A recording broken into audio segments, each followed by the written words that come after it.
voltamos para mais uma aula sobre segurança da informação. Agora um assunto bem importante em relação à proteção é o uso do que chamamos de senhas fortes. E eu já vou explicar quais são as principais dicas para a criação de senhas fortes que garantam uma segurança maior no resguardo desse tipo de elemento. Mas antes de conversar sobre direto as senhas fortes, nós precisamos entender o que são os mecanismos de autenticação em sistemas, que entra aí daqui um pouquinho também o uso das senhas fortes. Mas observa, nós costumamos dividir os mecanismos de autenticação em sistemas sobre aquilo que você é, que são informações biométricas. Observa aí na tela, deixa eu colocar em tela cheia para ti, como por exemplo, impressão digital, a palma da sua mão, a sua voz, o seu olho. Tudo isso são mecanismos de autenticação baseado naquilo que você é. São as informações biométricas. Então, por exemplo, quando num sistema tu tem que colocar o teu dedo para ele fazer a leitura da impressão digital, isso é um mecanismo de autenticação no sistema que pode substituir inclusive senhas, para a gente ter uma ideia. Então, a autenticação no sistema se dá quando eu preciso ser identificado e autenticado no sistema como sendo realmente aquela pessoa. Então, o Rodrigo quer acessar um sistema e ele precisa ser autenticado para que o sistema saiba que é realmente o Rodrigo. E um dos métodos de autenticação no sistema são as informações biométricas, como, por exemplo, impressão digital, a palma da mão, até a voz. Muitas vezes tem sistemas que permitem a autenticação através da voz, do reconhecimento da voz. A íris do olho também é usada para autenticação. Então, as informações biométricas são métodos de autenticação em sistemas, sim, cada vez mais utilizados. Principalmente a ideia da impressão digital, que ficou trivial até no nosso cotidiano como método de autenticação. Isso representa o que você é.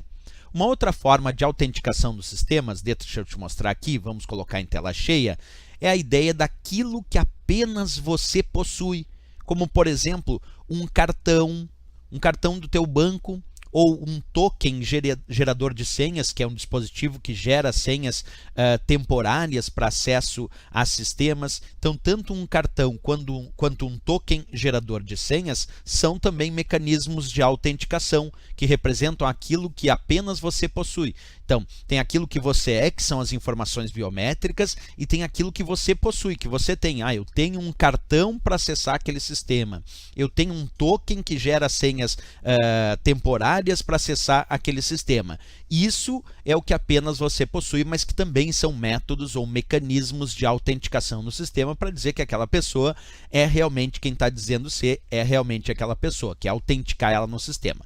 E um outro método que nós utilizamos, acompanha também aí em tela cheia, é aquilo que apenas você sabe, que são as perguntas de segurança e as suas senhas. E aí entra um elemento que nós estamos debatendo agora. Se nós estamos debatendo o uso de senhas fortes, nós estamos debatendo sobre métodos de autenticação daquilo que apenas você sabe. E sem dúvida nenhuma, o uso de senhas hoje em dia é um dos principais métodos de autenticação, principalmente quando a gente fala da internet. Então, quando eu digo assim, questão de senhas, senha é um método de autenticação? É, e é um dos principais mecanismos de autenticação usados na internet. Então, boa parte desses mecanismos de autenticação na internet se usam, claro, se valem do uso de senhas, sem dúvida nenhuma, né?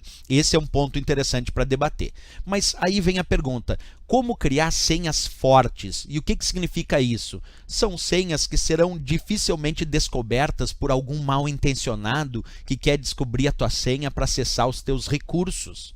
O uso de senha fraca, o que é uma senha fraca? Por exemplo, eu vou colocar lá como senha a palavra caderno.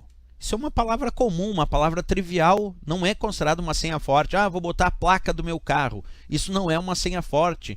Eu vou colocar lá o nome do meu cachorro. Isso não é uma senha forte, isso tudo é senha fraca. Porque, vou botar minha data de nascimento. Isso também é uma senha fraca. Porque senhas fracas podem ser facilmente associadas àquela pessoa e descobertas. Ou é uma palavra comum que existe no dicionário e por ataques de força bruta que ficam testando palavras comuns para descobrir a tua senha acabam sendo descobertas. Então, quais são as dicas para senhas fortes? Acompanha comigo lá. A primeira, usar números aleatórios. Usa números aleatórios quando tu for fazer a tua senha. O que significa usar números aleatórios? Não uma sequência 1, 2, 3, 4. Ah, professor, minha senha é 1, 2, 3, 4, 5. Isso não é senha forte. Ah, mas aí eu fiz ao contrário. Também não é senha forte. Então, não usa nomes sequenciais. Não usa números sequenciais. Usa números aleatórios. Isso é uma primeira dica para a criação de uma senha forte, né? Segunda dica, vamos lá. Grande quantidade de caracteres. Quanto mais caracteres tiver a tua senha, mais forte ela vai ser. Então, não só usar números aleatórios, por exemplo, professor, aquele sistema de senha só permite número. Tá bom, então usa números aleatórios e uma grande quantidade de números. Ah, mas ele restringe para tantos números. Bem, daí tu vai ter que respeitar o sistema.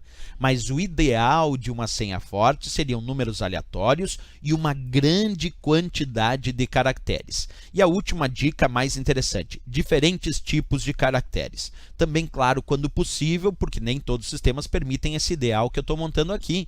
Mas o ideal seriam números aleatórios, grande quantidade de caracteres e diferentes tipos de caracteres. E aí envolve trabalhar com números e letras, trabalhar com letras maiúsculas e minúsculas, caracteres especiais, não sequenciais, não relacionados diretamente ao nome de usuário ou ao cachorro, o nome do cachorro daquela pessoa ou a placa do carro, como eu disse, não. Tem que ser diferentes tipos de caracteres com número e letras aleatórias e uma grande quantidade de caracteres. Claro que alguém me dirá, professor, mas no meu sistema de senha eles não permitem fazer isso porque tem uma restrição de quantidade.